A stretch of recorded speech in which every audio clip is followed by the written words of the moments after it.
Hello, and welcome to this video about a new chapter I've co-written with my colleagues Rohit Talwar and Alexandra Whittington called Navigating a New Landscape.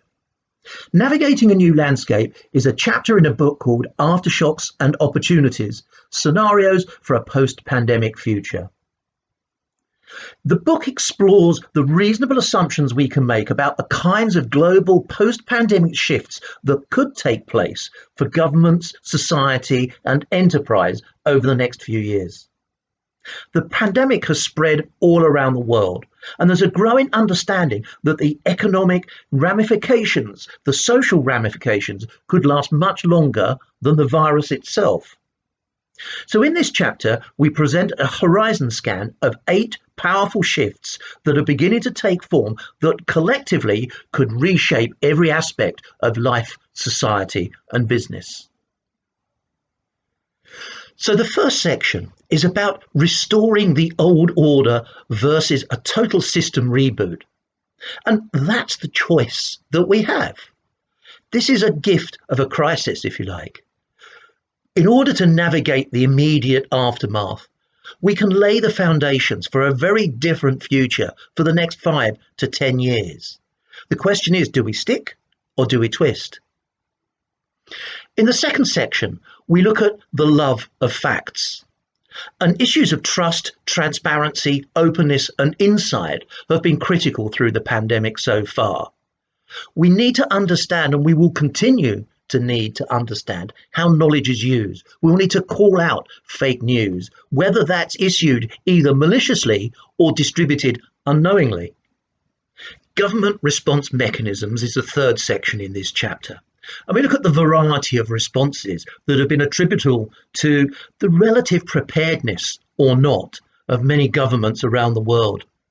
And we pose the questions about, should we have greater emergency readiness?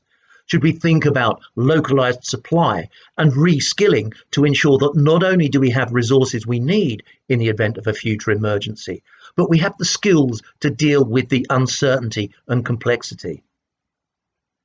The fourth section is about the global economy and the national recessions in larger economies around the world and the nature and scope of the path to recovery, whether it's V, U, W, or L-shaped. Turbulence, potential redundancies, coupled with potentially accelerated rates of automation, represent both opportunity for enterprise, but also challenges for society. The recovery strategy, for example, could be focused on sustainable foundations, and in that respect, perhaps guided by the United Nations Sustainable Development Goals.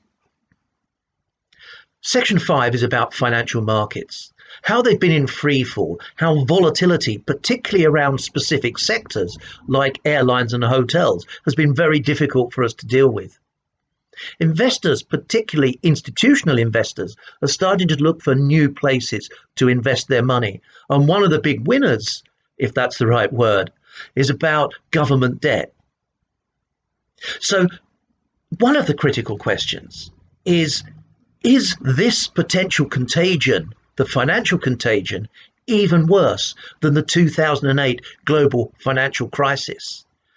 Time will tell, but certainly there are immense challenges we still need to face. Section 6 is about general business responses and how businesses are increasingly and understandably erring on the side of caution, more risk averse. Trading conditions need to improve quickly before enterprises will consider new investment opportunities, except if some of those investment opportunities might be about increasing automation. One of the other factors here is the continuation of lockdown working conditions and practices, and also spending constraints. So the way that our enterprises operate and the way that we invest could be changing quite significantly for the longer term. Section 7 is about supply chains and business footprint. Sourcing disruption happened very early on as factories were closed down in China. International supply chains are starting to reconfigure how they work, how they think, looking at price volatility and thinking about that as a motivation for increasing local supply. Organisations and enterprises are re-evaluating the operational risk and the economics of their geographic-based manufacturing and distribution networks, and maybe that will change to ensure greater resilience in the future. And finally, Section 8 looks at a specific sector that's been subject to significant disruption, and that's air transport. Now, air transport is the centre of the global economy. The near shutdown of global travel has had a tremendous impact on the way we think, the way that we operate, the way that we do business.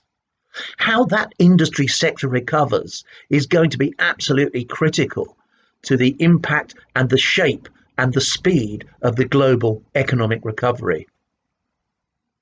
This represents just a small fraction of the range of shifts taking place throughout the pandemic. The rapidly evolving situation, filled with deep uncertainty, means that we're going to have to make some as well-informed decisions as they can be. That's the role of foresight, to help those decisions to create those plausible futures. The challenge now is to design and develop recovery interventions that are sustainable and lead to a fairer future. That's just one chapter of this wonderful book, Aftershocks and Opportunities. I really hope you enjoy the book.